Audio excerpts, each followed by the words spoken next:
This 39 Dunedin News Bulletin proudly brought to you in association with Alex Campbell's Menswear.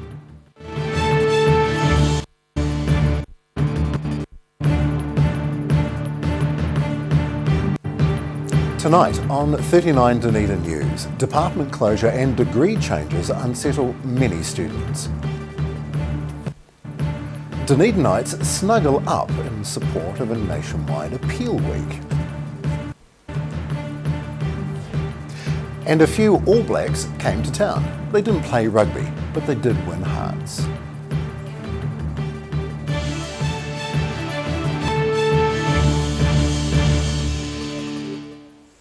A very good evening, I'm Craig Story. Design is being phased out at the University of Otago, with staff confirming the department's closure. That's despite student protests to save the design school. Existing design majors will be replaced by qualifications with wider scope, and students aren't happy about it. Zach Newton came to Dunedin for the unique design education only offered in the city. But the university's Department of Applied Sciences is being disestablished, and that means the design school's doors are going to shut permanently. We're a bit gutted, to be honest. We kind of feel like the decision was made prior to even being consulted with us. That's our feeling. Newton says the design school is filled with passionate people, some of whom protested against its proposed closure. Now, the 36 design students are being left out in the cold, uncertain about the future of their studies. We don't know what's going to happen. They said that they want to make this a quick process from the outset, but it's been nearly 3 months and we still don't know what's going to be happening. Apart from that, at the end of 2 years, there isn't going to be anything.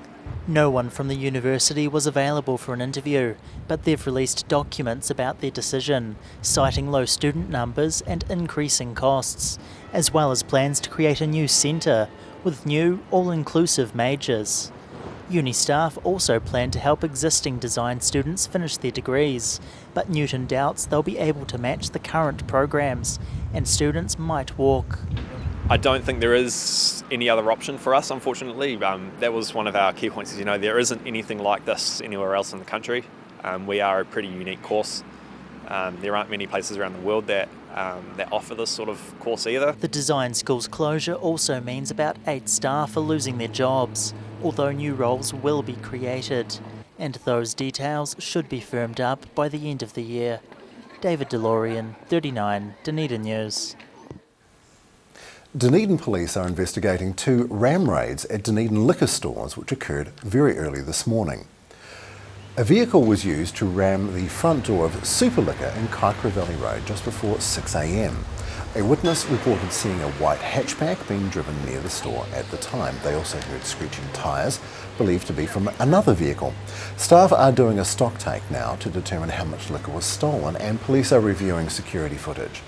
They've also got footage of an attempted ram raid at Thirsty Liquor in Concord just 2 hours earlier. The would-be thieves failed to gain entry and nothing was stolen from the business.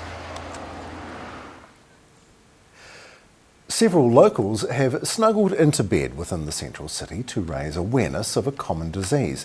They're highlighting the struggle of living with multiple sclerosis for a nationwide appeal week, and it coincides with an important milestone for a local society. Having a lie down to prove a point. Multiple sclerosis Otago staff settle into bed at a local shopping mall for MS Awareness Week. Field Manager Joe Smith says the event draws attention to one of the many symptoms that affect people with the disease. We've got the bed, which signifies fatigue. So most people with a neurological condition and certainly with MS, one of the symptoms will be fatigue. So the bed really does represent that, needing a bit of a lie down at times. The organisation has about 300 people on its books. Smith estimates that's only about half the number of Otago residents suffering from MS. And she says the high number of locals with the disease can be attributed to southern living conditions. There is a correlation between multiple sclerosis and vitamin D deficiency. So the furthest you live away from the equator, the more prevalent multiple sclerosis is.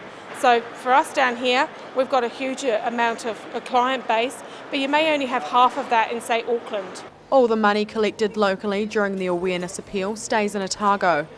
About $20,000 was donated last year, and Smith is hoping for another big amount this time around so the society can continue its work. Well, we very much work with not only the people, we also work with the neurology department here. We've got 2 fabulous MS nurses and a whole neurological team. And also we've got ISIS as well, the rehabilitation centre, so work very closely with them, really to be able to support the people with MS and their families. She says this year's Awareness Week ties in well with the organisation's 50th anniversary, and she looks forward to many more years of providing information, advocacy and support for locals with MS. Ruby McAndrew, 39, Dunedin News. Yet another blow has been dealt to the city's manufacturing sector as a result of a wider industry decline. Bradken's staff at the Hillside Foundry have been given a 4-day week. About 70 people work at the foundry, which Bradken took over following KiwiRail's closure of the Hillside workshops. The move comes as Esco is shutting down its Dunedin foundry in Thomas Burns Street. That's due to close by the end of the year, putting more than 30 staff into redundancy. City leaders say the downsizing is a massive blow to the local economy, and it's not known whether other manufacturing firms will have enough placements for redundant staff. Elderly citizens have been paid a visit from the Men in Black thanks to their way with words. Radius Fulton Rest Home residents have just hosted several All Blacks as winners in a national competition, and they took the opportunity to wish players luck for the fast approaching Rugby World Cup. Taking time out from training to enjoy poetry. All Blacks Ben Smith, Ben Franks and Kieran Reid are treated to the lyrical styling of residents at the Radius Fulton Rest Home. A poem celebrating the team's history won residents a chance to host the trio. And Frank says it's nice to put smiles on the faces of some of the team's oldest fans. It's a bit of a novelty for them to have they had a children's group in earlier on and us coming through. So yeah, it's just a little thing, but it sort of made their day. So yeah, it's good fun. Almost 200 entries were received to host the All Blacks ahead of the Rugby World Cup. The 31 players have been divided between 10 winning groups from as far north as Auckland to Mataura in the deep south. And Radius Fulton Activities Coordinator Beth Sizemore is happy to see the home's rugby-mad residents enjoying their win. The residents are up, they watch all the games. Yeah, they have a wee party central here. So, I mean, they're amazingly clever about all the technical aspects of the games. I won't tell you what they say about certain referees. This is the 4th All Blacks to the Nation tour, and Frank says it's a highlight on the team's calendar, giving players a break from training to experience community support firsthand. It breaks it up, well, it's nice to get out amongst the public, the fans, the people who make it possible for us to, sort of live our dreams. The team departs for England in a few days, shortly after which these rugby fans will be tuned into the first game against Argentina. Ruby McAndrew, 39, Dunedin News. And still to come on 39 Dunedin News. It's ball season, and it's all in a good cause, and decades of important New Zealand art goes on display.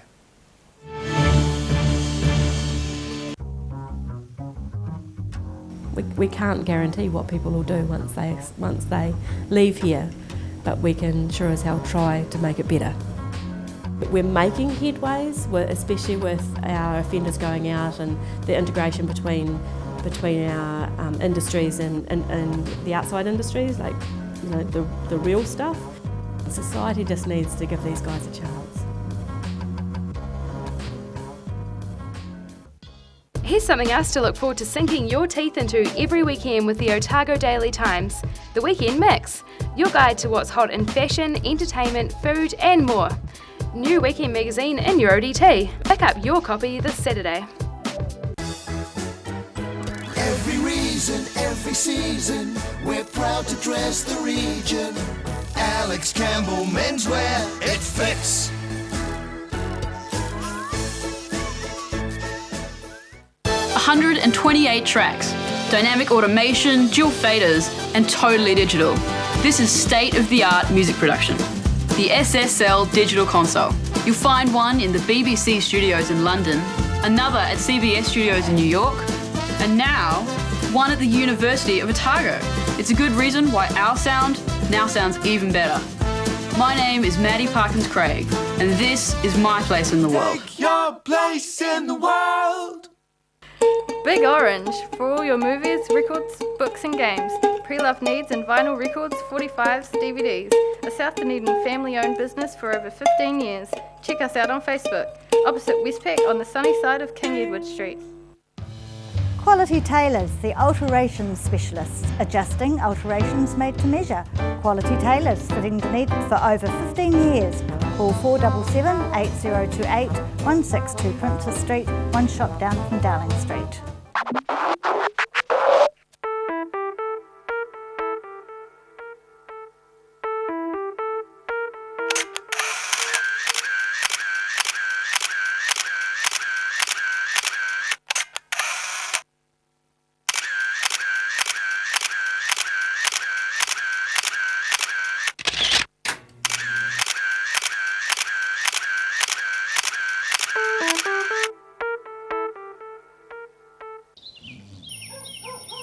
Wake up time and another frantic day ahead for Haraway's Oat Singles. With 3 delicious flavours in each pack, they don't last long with this family.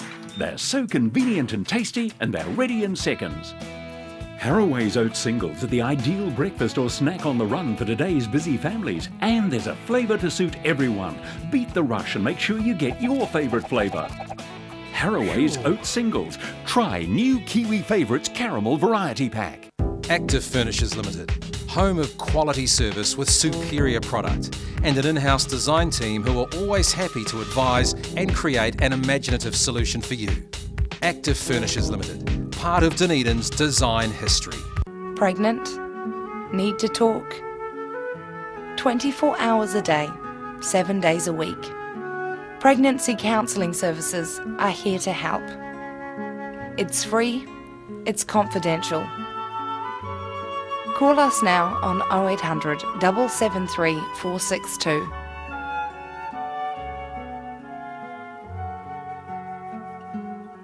Oh, lifestyler can be anybody. We look at a lifestyler as someone who perhaps has been a farmer and is retiring into a smaller block. It could be someone who's working here in Dunedin and has a few acres at home. Could be mum and the kids with the pony on an acre. You know, it's anyone that's got a little bit of land rather than just the quarter-acre section.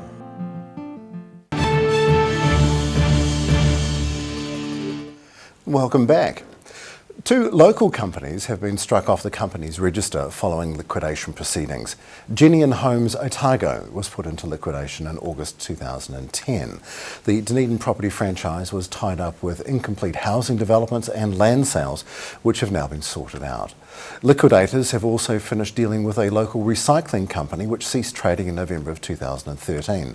Royce Resources lost the contract with its main supplier and went under accordingly. And on that note, let's take a look at today's financial reports from around the country and around the world. Fairly tepid day in the market, small losses across the ASX and the NZX. Dow Jones, a good day for them. The FTSE fairly tepid, and the Nikkei, a good day in the green. And across the currencies that we look at, no change. New Zealand euro, ascending Australian, descending American, and the yen making very small gains into 76.45 territory. But it's the pound at 41.48 we should be paying attention to.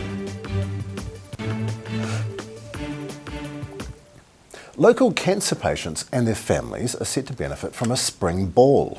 The fundraising event is sponsored by Otago Polytechnic, and Communications Director Mike Waddell is here to tell us about it. Very good evening to you, Mike. Thank you very much for coming in. Very exciting ball season. It's a fantastic season and we really look forward to it. And of course it's the start of spring, hence It's the spring ball. Spring ball. Do you have your tuxedo sorted? Tuxedo sorted, bow tie ironed, shoes polished, ready to go. And this is a black tie best frock event, isn't it? Absolutely, yep. All right, so how important is this for the Polytechnic to be involved? Well, I think it's important because Otago Polytechnic is the community polytechnic. It's our polytechnic, it's your polytechnic. So this is about being involved in the community and recognising the work that, for instance, our nursing students are involved, our occupational therapy students involved. So, you know, we have a lot of links into this sort of work. Right, so it's a very practical experience for them, isn't it? Right, so it's not just an event to play with. It's not. I mean, this is recognising that cancer is an issue, you know, and affects many people's lives, those that have it and those that, of course, are supporting. And our students need real life experience, and so our involvement across the country actually with students on clinical placements, whether it's in a hospital setting, home setting, working with people in the community, this provides experience for our students to make them work ready, very valuable members of our community. And it is a great value that they're providing as well, isn't it? Oh, it's the human contact. Yeah, it's the human contact and the fact that they get the real life experience. This isn't in the classroom, remember. This is real life as we know it. So turning our attentions to the ball, which sounds very exciting, where and when? Tomorrow evening, starts at 7 o'clock. Town hall, so we'll all be dressed up, the town hall will be dressed up, so we're all looking forward to it. Oh, thousands of selfies, I'm sure. Oh, I'm sure. And fundraising, how much do you expect to pull? Oh, look, many thousand actually. Over the years it's always generated really, really good revenue that of course gets fed back to supporting a very, very worthwhile cause. Marvellous. Mike Waddell, thank you so very much for coming. No problem at all. Thank you very much. Thank you. Okay, very, very exciting time. And let's have a look at after the break on 39 Dunedin News. The University of Otago is prosecuted for an unsafe building, and Otago Daily Times reporter David Lockery is in studio. Do you want support for your breathing? You are not alone. In New Zealand, over 600,000 people have some form of breathing difficulty, especially with the high pollen season in New Zealand. Puff Plus is an excellent natural product developed to support lung function and breathing difficulties. Puff Plus is so effective, you get a no questions asked money-back guarantee on the first purchase. Give it a go, you have nothing to lose. Call now, 0800 502 402. Take as directed. If symptoms persist, see your healthcare professional.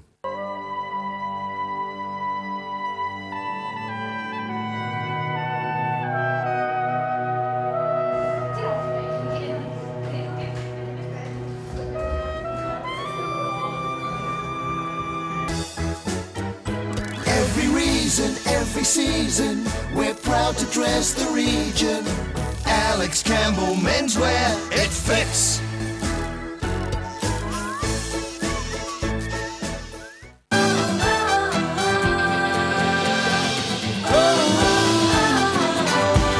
Yeah, we're heading down George Street, down B, tip of the hat to the people we meet in Southern Skies.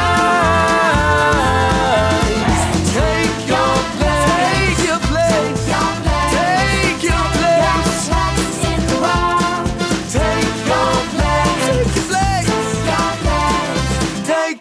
place. In the world. Active Furnishers Limited, home of quality service with superior product and an in-house design team who are always happy to advise and create an imaginative solution for you. Active Furnishers Limited, part of Dunedin's design history.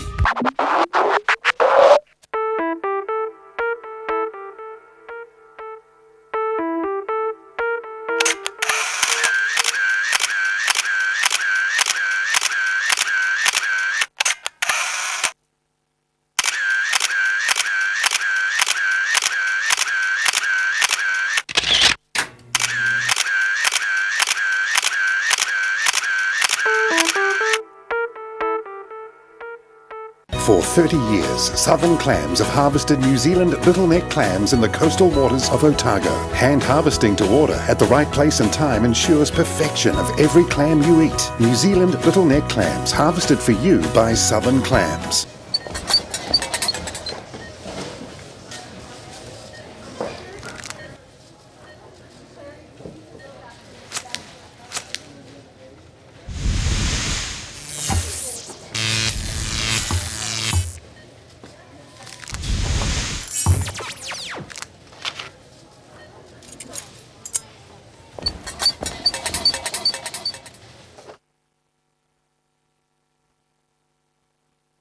A lifestyler to me is a person maybe wanting to escape the hustle and bustle of a big city. wanting some animals, maybe able to grow their own veggies, have chickens, get their own hens. Lifestyle block can be your supermarket. Just a good way of living, and a lot of people enjoy that rather than being in a city. A very sustainable way to live. Obviously, as the Department of Corrections, our primary focus is on ensuring public safety. Corrections facilities or prisons are almost self-sufficient communities in our own right. For some prisons, putting interventions, giving them options as far as interventions go that are designed around making them more positive members of the community when they return to it.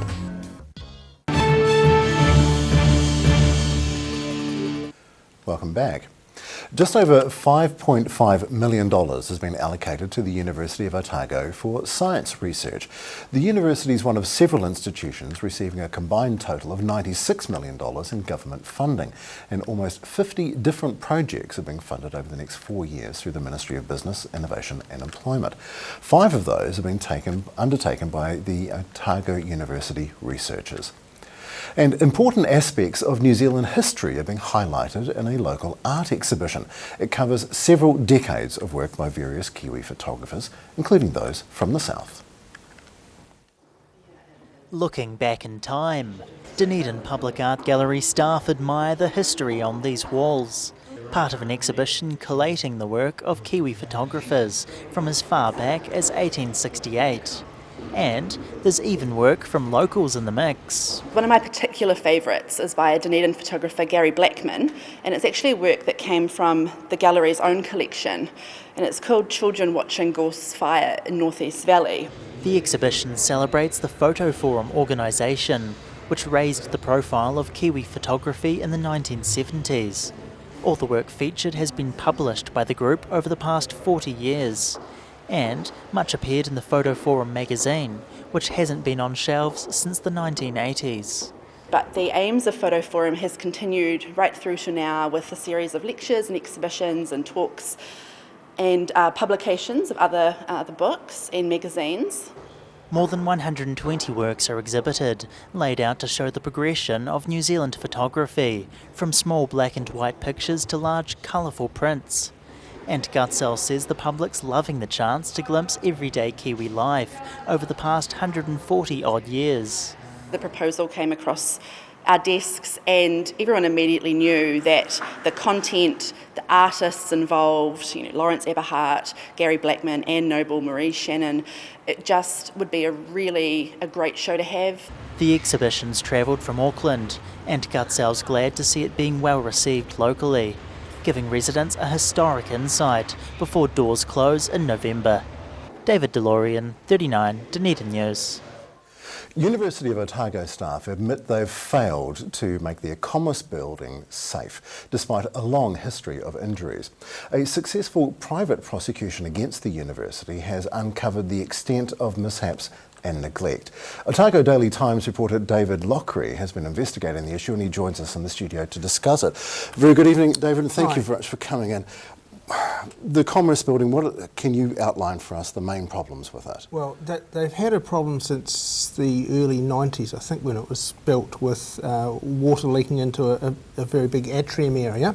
That's one thing, and the other thing is that the tiles within that atrium area are very slippery, particularly when they're wet. So people have been walking on them and for about 2 decades slipping over and badly injuring themselves. So this is an extensive history of, a long history of injuries being reported.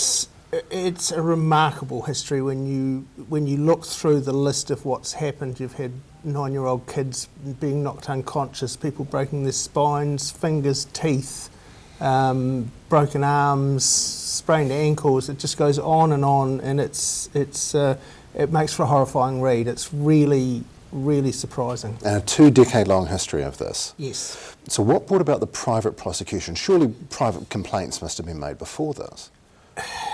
It's hard to say. Well, definitely yes. I think 83 complaints have been made to the University of Otago. What happened in 2013 was a woman, Catherine Casey, fell over, broke her spine and pelvis in 3 places, and she came to realise that in fact there were a lot of other people who had also injured themselves. She put in an Official Information Act request to the university, got a lot of documentation back which outlined this history, and that's what we've been publishing over the last few days. And she tried to get WorkSafe to investigate and prosecute, and they made a decision not to do that, and that's something that we'll be finding out more about in future. So faced with that, she took a private prosecution and won $60,000 from the university. And the university's response, is the building going to be made safe? So what the university has done apart from that money is they have promised to spend $15 million on fixing up and refitting the building. One would imagine that would make it safe. University of Otago, thanks for the story on the University of Otago. David Lockery, thank you so very much indeed. And now recapping tonight's top stories on 39 Dunedin News. The University of Otago is closing its design school due to low enrolments and high costs, but students aren't happy with the move. An awareness stunt for multiple sclerosis has seen several locals take to bed in the middle of a busy public retail centre. And residents of the Radius Fulton Rest Home have enjoyed hosting 3 All Blacks as part of a nationwide community tour. And now let's take a look at what's in tomorrow's Otago Daily Times. And good day to you, Phil Sommerfeld. Good day. A quick flick today. Have a look at this. Oh, this is a couple of ram raids this morning at liquor stores. Oh, goodness me. Kaika Valley and Concord, so that's not good. But next, the All Blacks, we've got them in town, some nice pictures, and also in Mataura where that God Richie was. The weather stories are always more coming on Saturday, but snow's on the way and colder spring is being predicted. And we've got a top scientist calling for more stomach banding operations in the public system to tackle the obesity problems. Very interesting. And of course, there's always more in the Otago Daily Absolutely. Times. Marvellous. Thank you so very much indeed. Time now, let's go and have a look at our weather. You'll need a brolly. Weather update is proudly brought to you in association with Silverhorns Puff Plus. And the weather shot is looking along some lovely railway lines, and city around the city today, it is at 9 in the central city, 11 at the Gardens and 11 at the Tidy. Looking at the situation, a cold front passes over the country tomorrow and a further sou'wester depression follows for the weekend. Better weather is promised for the new week though. And the forecast for the lower South Island for Invercargill, Gore and Te Anau, fresh sou'westers, showers, and the highs between 7 and 9, and Alexandra is the place to be. Easing sou'westers, probably fine, 10 degrees. Queenstown, for you, freshening sou'westers, a few showers are promised, 11 degrees. Oamaru, Wanaka and Twizel, easing sou'westers, showers clearing, 10 degrees. Dunedin tonight, cloud will be increasing, a high of 8, and tomorrow wintry showers by the morning with cold southerlies clearing, but it will be sunny by the late afternoon, 9 and 6 the best we can do for you. But Saturday, cloudy, gusty nor'westerlies, shifting to cold sou'westerlies by the afternoon and snow flurries to low levels, 9 and 5. And finally, to the tidal and fishing information from Southern Clams. High tide is at 8:08 a.m, low tide follows at 3:03 p.m. Fishing is bad. Best at 5:30. That's all we can do, I'm terribly sorry. And that is all from the good men and women of 39 Dunedin News. We'll see you again tomorrow night. I'm Craig Story. Good evening.